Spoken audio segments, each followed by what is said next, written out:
بسم اللہ الرحمن الرحیم. میں ہوں عامر خان عرف تقی لاہوری.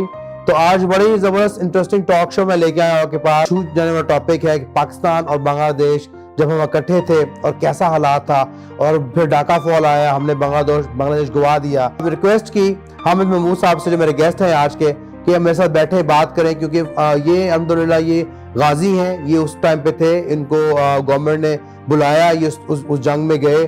Obviously he wasn't a soldier، لیکن وہ پولیس میں تھے، ریزرو میں تھے، لیکن ان کی نیڈ بیسس پر گورنمنٹ کو بھیجا. ہم نے پوری زندگی پولیس سروس کی ہے. 37 years and 9 months. 37 years اور 9 months. کب جوائن کی پولیس آپ نے؟ میں نے 1 مارچ 1968 کو پولیس جوائن کیا تھا ایز اے پروبیشنر ASI. جب پاکستان کی فوج کو وہاں سے شکست ہوئی تو آپ قید میں آ گئے. آپ کے فوج کے ساتھ کیا ہوا جو پاکستانی فوج سرنڈر کر دیا؟ سرنڈر ہو گئی. جی بسم اللہ الرحمن الرحیم. میں ہوں عامر خان عرف تقی لاہوری. تو آج بڑی زبردست انٹرسٹنگ ٹاک شو میں لے کے آیا آپ کے پاس. میں کافی زیادہ سوچتا رہتا ہوں اس بارے میں. میں نے کچھ آن لائن بھی ریسرچ کی ہے کہ انفارمیشن لے سکوں. بڑا ہی دل کو چھو جانے والا ٹاپک ہے کہ پاکستان اور بنگلہ دیش جب ہم اکٹھے تھے اور کیسا حالات تھا، اور پھر ڈاکا فال آیا، ہم نے بنگلہ دیش گوا دیا. تو اوبویسلی یہ سب چیزیں میرے پیدا ہونے سے پہلے کی ہیں، آپ بہت سارے لوگوں کے پیدا ہونے سے پہلے کی ہیں، لیکن ہم لوگوں کے دل میں اکثر سوال آتا ہے کہ ایسا کیوں ہوا، کیا کمزوری تھی، کیا وجوہات تھیں، کس وجہ سے ہم نے یہ نقصان اٹھایا جو کہ ایک اتنا بڑا ملک تھا اور دو حصوں میں ڈیوائڈ ہو گیا. بنگلہ دیش الگ سے ملک کنٹری بن گیا جو کہ ایسٹ پاکستان تھا غالباً پہلے. تو لیکن اب ٹوٹل دو مختلف کنٹری ہیں، کنٹریز ہیں، پاکستان الگ ہے، بنگلہ دیش الگ ہے. تو اس لیے میں نے ریکویسٹ کی حامد محمود صاحب سے جو میرے گیسٹ ہیں آج کے کہ ہم میرے ساتھ بیٹھے بات کریں، کیونکہ یہ الحمدللہ یہ غازی ہیں. یہ اس ٹائم پہ تھے، ان کو گورنمنٹ نے بلایا، یہ اس جنگ میں گئے. Obviously he wasn't a soldier، لیکن وہ پولیس میں تھے، ریزرو میں تھے، لیکن ان کی نیڈ بیسس پر گورنمنٹ کو بھیجا. تو ان کے سامنے سب کچھ ہوا، ان کے سامنے ڈاکا فال ہوا. یہ وہاں گئے بنگلہ دیش، جب بنگلہ دیش پاکستان اکٹھا تھا، اور یہ اس جنگ میں وہاں پہ حالات ٹھیک کرنے کے لیے گئے، لیکن unfortunately things didn't work out for Pakistan's favor. تو یہ کیپچر بھی ہو گئے، 2-3 سال جیل میں بھی رہے. اس کے بعد جب کنٹریز الگ ہو گئے تو پھر یہ واپس آئے. تو ان سے بہت سارے کوسچنس پوچھیں گے. تو without wasting any more time let's start with Hamid Mahmood ہیں یہ، اور یہ ریٹائرڈ DSP ہیں. پولیس کیریئر ان کا پولیس میں ساری زندگی رہا ہے. جی کیسے ہیں آپ؟ یہ ریٹائرڈ DSP ہیں اور ان کا آپ نے ساری زندگی پولیس میں گزاری، رائٹ؟ 37 years and 9 months. کب جوائن کی پولیس آپ نے؟ میں نے 1 مارچ 1968 کو پولیس جوائن کیا تھا ایز اے پروبیشنر ASI. آپ کیسے بنگلہ دیش کیسے چلے گئے؟ آپ تو پولیس میں تھے. حالات خراب ہو گئے ملک کے، تو ہمیں SSP صاحب لاہور ہوتے تھے، سردار عبدالوکیل خان صاحب. انہوں نے کہا کہ جو ان میرڈ لوگ ہیں نا، ان کو فہرست بناؤ. وہ SI صاحب نے فہرست بنائی اور ہمارا نام اس میں آ گیا. تو ہم جو کانسٹیبل تھے، جو آفیسر تھے، وہ ان میرڈ تھے، وہ سارے فہرست میں شامل ہو گئے. جب شامل ہو گئے تو کچھ لوگ باقی بچ گئے. ان کو جو رینکر پولیس آفیسر تھے پرانے، وہ ان کو ساتھ ملا لیا تاکہ نفری پوری ہو جائے، اور پھر ہمیں ڈاکا بھیج دیا. یہ پاکستان اور ڈاکا کے حالات خراب کیوں ہوئے؟ حالات اس وجہ سے خراب ہو گئے کہ ادھر بنگال کی فوج اور بنگال کی پولیس جو تھی وہ بھاگ کر اگرتلہ چلی گئی انڈیا میں. تو وہاں کوئی نظم و نسق خراب ہو گیا. فوج نے کنٹرول کر لیا. فوج نے کافی اچھا کنٹرول کیا. جنرل ٹکا خان صاحب ہوتے تھے، امریکہ کی کہنے کے بعد اس کو تبدیل کر دیا گیا کہ یہ ظلم کر رہا ہے، حالانکہ وہ صحیح کنٹرول کر رہا تھا. تو اس کے بعد پھر جنرل نیازی صاحب آ گئے. آپ کس سال میں ڈاکا گئے؟ کہ 70 سے کچھ مہینے چلے گئے تھے وہاں پر. جی بتائیں. 70 میں تو ڈاکا جا کے کیا کیا آپ نے؟ فوج کے ساتھ تعینات کر دیا گیا. پہلے وہ جو اگرتلہ میں لوگ ٹریننگ کر کے واپس آتے تھے، مفتی بانی بھی ساتھ میں رہے. مفتی بانی ان کو کہتے تھے جو انڈیا میں اسٹوڈنٹ، بنگلہ دیش میں جو ڈھاکہ میں اسٹوڈنٹ تھے نا، وہ چلے گئے بھاگ کر انڈیا کی فوج کے ساتھ مل کر ہمارے اوپر انہوں نے حملے شروع کر دیے. تو وہ جو بنگلہ دیش کے مفتی بانی تھے وہ انڈیا کی فوج کو لیڈ کرتے تھے اور ہمارے اوپر آگے حملے کرتے تھے. ये इस वजह से हालात जो थे ये काफ़ी ख़राब हो गए। तो बांग्लादेश में कौन सी पावर थी, कौन सी कुव्वत थी जो चाहती थी कि बांग्लादेश अलग मुल्क हो जाए? दरअसल बंगाली और बिहारी जी, का आपस में क्लैश हो गया था। बिहारी और बंगालियों का। सूबा बहार है इंडिया में, जी। वहां से माइग्रेट होकर वो चले गए ढाका, जी ईस्ट पाकिस्तान में चले गए। जी, जी। तो वो उर्दू स्पीकिंग थे, हाँ जबकि बंगाली जो थे वो बंगाली स्पीकिंग थे। बिल्कुल। वो इस जबान का जो क्लैश है ना, उनको आपस में नफरत पैदा हो गई। उस नफरत की वजह से पाकिस्तान चाहता था कि हम अपनी कौमी जबान उर्दू में रखें। जी। बंगाली लीडर कहते हैं नहीं, बंगला जबान में होनी चाहिए। तो इस वजह से क्लैश बढ़ता गया। तो जब उन्होंने फौज फिर इधर से उन्होंने जुल्म करने शुरू कर दिए, इस वजह से यहाँ से फौज और पुलिस को वहाँ जाना पड़ा ताकि वो हालात को नॉर्मल कर लें। हालात नॉर्मल नहीं हो पाए, दिन ब दिन खराब होते गए। बांग्लादेश के लीडर्स की हेल्प कौन सी फौज कर रही थी? इंडिया ने, इंडिया की फौज ने हेल्प की। देश की फौज की इंडिया करता था। इंडिया ने अगरतला में कैंप बनाया हुआ था, उस कैंप में जो भाग कर जाते थे उनको ट्रेनिंग देते थे। वो कहते थे कि हम अपना मुल्क आजाद कर लेंगे, क्योंकि ये एक जबान का भी मसला है और दूसरा इनका बिहारी और बंगाली का मसला है, तीसरा मुआशी मसला भी है कि हमारी पटसन जो है इस्लामाबाद में लग रही है सारी। तो इस वजह से वो मुजीबुर रहमान ने ऐसी तकरीरें की कि लोग जज्बात में आ गए और उन्होंने अलहदा होने का मुतालबा कर दिया, और इंडिया ने पूरी मदद करके उनके साथ मिलकर बांग्लादेश बनाया। जब पाकिस्तान की फौज को वहां से शिकस्त हुई तो आप कैद में आ गए। आपके फौज के साथ क्या हुआ? जो पाकिस्तानी फौज वहां पर थी उनके साथ क्या हुआ? प्रिजनर बन गई सारी, सरेंडर कर दिया, सरेंडर हो गई। हमारा अपना वाकया मैं आपको बताता हूँ कि मैं उधर उस वक्त चाइना की एक फैक्ट्री थी राजेंद्रपुर उसका नाम था, वो 35 किलोमीटर ढाका से दूर थी। वहाँ हमारी ड्यूटी थी फौज के साथ और रेंजर भी साथ थी। तो वहाँ मेजर साहब थे इंचार्ज, उन्होंने कहा कि हमारा कम्युनिकेशन ख़त्म हो गया है ढाका के साथ, चलो हम भी ढाका चलते हैं। तो जब हम ढाका से चल पड़े, राजेंद्रपुर से चल पड़े, ट्रकों पर बसों के ऊपर बैठे हुए थे। मेरे साथ एक रेलवे पुलिस का हेड कांस्टेबल था, उसको गोली लग गई यार। हमने देखा कि वो सिख फौज जो है ना, उन्होंने एम्बुश किया हुआ है सड़क को। तो आगे से हमने भी फायरिंग शुरू कर दी। तो फिर वो हमारे बंदे ज़्यादा शहीद भी हो गए, जख्मी भी हो गए बहुत ज़्यादा, इस वजह से कि हम मैदान में थे, वो मोर्चों में थे। तो हम देख रहे थे कि हिंदुओं और सिखों को। तो आपको वहां सरेंडर करना पड़ा? आपको वहां सरेंडर करना पड़ा जी? आपको वहां पर तब सरेंडर करना पड़ा? अब वहां फिर शाम हो गई तो सरेंडर हैंड्स अप कर दिया फौज वालों ने जी। हम भी साथ थे क्योंकि हमने भी हैंड्स अप किया। ऐसे हैंड्स अप करके उनके मोर्चों के करीब चले गए। उन्होंने कहा बैठ जाओ, सबको बैठा लिया। रात को एक स्कूल था वहां पर, उधर सबको बंद कर दिया। तो जो बंदे हमारे शहीद हो गए थे ना, बंगाली कहते थे कि इनको हम ले आते हैं पकड़ कर, जो शहीद हो गए हैं इनकी डेड बॉडी भी हम ले आते हैं, जो जख्मी है उनको भी ले आते हैं। तो हमारी फौज ने इंडिया वालों को कहा कि नहीं, ये उनको और भी मार देंगे, हमारे साथ हम चलते हैं, खुद उनको लाते हैं। तो मैंने देखा काफ़ी जख्मी लोग थे, काफ़ी शहीद लोग थे। वो भी स्कूल में रात को हमने हमारे साथ रहे, वो कराहते रहे थे, हाय हाय करते रहे थे। लेकिन उसको तो मेडिकल एड कोई नहीं आई थी, कुछ बंदे वहाँ मर गए स्कूल के अंदर। सुबह जब हमने देखा एक पाकिस्तान के कर्नल साहब हैं, एक इंडिया के कर्नल साहब हैं, दोनों एक जीप में बैठ कर आ रहे थे।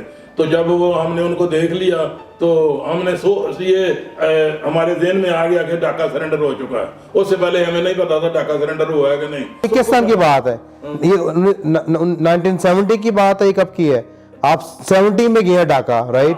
तो आपके जाने के कितने अरसे बाद सरेंडर करना पड़ा है फौज को? 70 में गए ना जी, तो 71 में ढाका फाल हो गया, हम प्रिजनर ऑफ वार बन गए। हमें ग्वालियर ले गए। दो दिन और 3 रातें ट्रेन चलती रही थी। फरीदपुर एक बॉर्डर है पाकिस्तान बांग्लादेश का, एक जिला है फरीदपुर, वहां से उन्होंने ट्रेन चला दी। ट्रेन को बंदोबस्त करके चला दिया। तो हमें ग्वालियर ले गए। तो ग्वालियर में फिर हम 2 साल कैद में रहे। तो 2 साल कैद में रहे आप इंडिया में? हाँ 2 साल इंडिया में कैद रहे। तो कितने और आपके साथ साथी थे, कितने फौजी थे हमारे पाकिस्तान? कैंप में लोग थे कि तकरीबन 400-450 बंदा था। अफसर अलहदा थे, सिपाही अलहदा थे, मुलाजम अलहदा थे। तो वो हमें वहाँ पर ना राशन देते थे ऐसे ही कि आटा, गोश्त, दूध, चावल, दालें, तो हमारे जो सिपाही थे ना वो पकाते थे और हम खा जाते थे अफसरों को। हर 4 अफसर के पीछे एक अर्दली रखा हुआ था हमारा ही, वो पकाता था, हमें खिलाता था। 2 साल रहे उस जेल में? पूरे 2 साल के बाद शिमला वादा हुआ। इंदिरा गांधी उस वक्त वज़ीर आज़म थी, तो पाकिस्तान में भट्टो साहब थे, तो इन्होंने ये वादा किया कि जंगी कैदी वापस कर दो। पहले वो इंडिया वाले नहीं मानते थे, फिर बड़ी मुश्किल बाद मान गए, क्योंकि उनके ऊपर भी बोझ पड़ गया था 90,000 बंदे का। 90,000 कैदी थे? 90,000 बंदा था। तो उन्होंने मुख्तलिफ कैंप बनाए हुए थे छावनियों में। कैंप कैसे थे, ऐसे ही उन्होंने बाढ़ लगाई हुई थी और वहाँ संतरी खड़े किए हुए थे कि अगर कोई भागे थे उनको गोली मार दो। तो वहाँ फिर हमें इंडिया की फिल्में भी दिखाते थे। अच्छा, हाँ, तो उनके एंटरटेनमेंट थी आपके लिए? इंडिया के अफसर आके हमें खिताब भी करते रहते थे कि भागो ना, भागोगे तो मारे जाओगे, हमारा मुल्क बहुत बड़ा है, तुम भागोगे तो हम तुमको पकड़ लेंगे। तो कैसा रवैया कैसा रहा था जेल में आप लोगों के साथ? इंडिया का रवैया कैसा था, इंडिया की गवर्नमेंट का कैदियों के साथ रवैया कैसा रहा जेल में? इंडिया की गवर्नमेंट का सलूक पहले तो बुरा था जी। तो जब वहां पर आ गए वो जेनेवा कन्वेंशन वाले लोग, जो फरिश्ते उन्होंने बनाई थी कि ये बंदे जिंदा हैं, इनकी फरिश्ते बना के हम पाकिस्तान में भेज देते हैं। जब वो जेनेवा कन्वेंशन के तहत हमें सलूक किया गया था हमारे साथ, तो जेनेवा वो फरिश्ते उनके पास चली गई, फिर उनके लिए मुश्किल हो गया तशद्दुद करना कि ये बंदे जो हैं जिंदा हैं। तो हम रेडियो के ऊपर खिताब भी किया करते थे कि हम खैरियत से हैं, रेडियो के ऊपर। तो आपका राब्ता रहा आपके घर वालों से उस दौरान 2 साल जब आप जेल में रहे? हमारा राब्ता रेडियो के जरिए भी होता था। हम 4 बंदों का एक ग्रुप बना लेते थे, उनका नाम लेते थे, वो उसका घर का एड्रेस बोलते थे कि हम खैरियत से हैं, उसका टाइटल था हम खैरियत से हैं। 73 में हम पाकिस्तान आ गए थे। 73 में आप रिहा हो गए थे? वाघा बॉर्डर के जरिए 73 में आप रिहा होके वापस घर आ गए थे? हम वापस आ गए थे। तो जब वापस घर आ गए आप, तो वापस अपनी जॉब पर वापस पुलिस में चले गए? हमारी जॉब तो पहले ही थी जी। तो हमें फिर उन्होंने SSP साहब ने कहा भाई आप कहाँ लगना चाहते हो? हम जहाँ कहते थे उधर हमारी पोस्टिंग कर देते थे। सरदार साहब SSP साहब बहुत अच्छे थे उस वक़्त, उनका नाम मुझे याद आ रहा है। तो वो कहते थे कि बेटा आपने कहाँ लगना है, थाने हैं इतने ज़्यादा थाने हैं, आप कहाँ लगना चाहते हैं? तो हम जहाँ नाम लेते थे उधर ही लगा देते थे। जी जी। तो उसके बाद आपने जब वापस आए तो उससे उसकी आपके जो आपने आकर क्या देखा कि पाकिस्तान ने इसमें क्या खोया जब बांग्लादेश हमारे हाथ से चला गया? इसकी आप क्या समझते हैं कि इस नुकसान की असल वजह क्या थी? असल वजह क्या हमारी कमज़ोर हुकूमत थी, या असल वजह इंडिया का प्रेशर था, या असल वजह बांग्लादेश चाहता ही था अलग होना? असल वजह आपके नज़र में क्या थी? मेरे ख्याल में 3 वजूहात थी। नंबर 1 लैंग्वेज का मसला था जी। वो बंगाली और बिहारियों का जो क्लैश हुआ था, बिहारी उर्दू स्पीकिंग थे और बंगाली प्रो बंगाली थे। वो कहते थे हमारी तो कौमी ज़बान बंगाली होनी चाहिए, बिहारी कहते थे हमारी उर्दू होनी चाहिए। तो वेस्ट पाकिस्तान वाले भी यही चाहते थे कि उर्दू ज़बान हो जाए मुल्क में राइज। ये क्लैश की एक वजह थी लैंग्वेज। दूसरी मुआशी हालात थे जो उनके यहाँ पटसन बनती है, वो बहुत बड़ा ज़र मुबादला उनको देती है और वो उस ज़र मुबादला को हम इस्तेमाल में लाते थे। हमारा मुल्क खुशहाल था दोनों तरफ से। जब से वो बांग्लादेश बना है हमारे मुल्क में महंगाई ज़्यादा से ज़्यादा होती गई है क्योंकि वो मुआशी हालात जो थे ना, पटसन थी उनकी, चावल थे उनके और मछली थी उनके पास बहुत ज़्यादा। तो वो कहते थे कि ये हमारा वेस्ट पाकिस्तान पान भी इंडिया उधर से आता था बांग्लादेश से जहाज में। तो अगर आप क्या समझते हैं अगर पाकिस्तान बांग्लादेश अलग ना होते, बांग्लादेश जो अलग ना होते, पाकिस्तान बांग्लादेश एक ही रहता, तो पाकिस्तान के लिए हक में बेहतर था, पाकिस्तान ज़्यादा तरक्की कर पाता? जो प्रो पाकिस्तानी लोग थे ना वो रो रहे थे जब टाका फाल हुआ, यानी बंगाली भी रोते थे कि ये क्यों बांग्लादेश इन्होंने बनाया। تو سازش تو اصل میں انڈیا کی تھی ساری.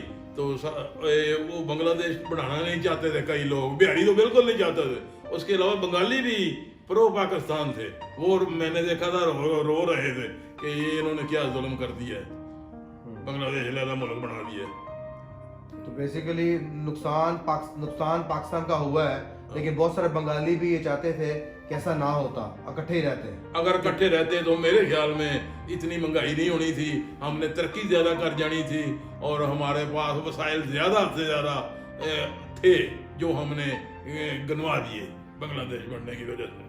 جی زبردست. تو یہ سنا آپ نے کیا کیسا بنا, کیا ہوا, کیونکہ یہ بہت ساری انفارمیشن اس میں میرے لیے بھی نہیں ہے جو پہلے میں نے پڑھا نہ سنا, کیونکہ فرسٹ ہینڈ نالج لی ہے ہم نے حامد محمود صاحب سے. یہ حامد محمود صاحب ہیں جو ریٹائرڈ ڈی ایس پی ہیں. تو بہت شکریہ آپ کا کہ آپ نے ٹائم دیا.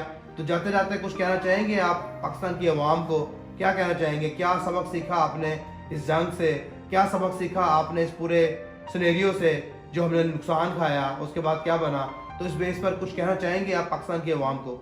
پاکستانی عوام محب وطن ہیں, فوج محب وطن ہے. فوج جو ہے یہ وہ ڈھاکہ جب فعال ہوا ہے تو بالکل انہوں نے لڑ کر انڈیا نے ایک چپا بھی زمین نہیں لی. ان کا پراپوگنڈا بہت زیادہ تھا. انڈین فوج کے جہاز جو تھے اوپر سے پمپلٹ پھینکتے تھے کہ تمہارے جرنیلوں نے ہتھیار پھینک دیے ہیں, تم بھی پھینک دو. ہماری فوج نے کسی نے ہتھیار نہیں پھینکا. بارڈروں پر برسوں لڑائی ہو رہی تھی. جب ڈھاکہ فعال ہوا ہے تو پھر سب نے سرنڈر کیا.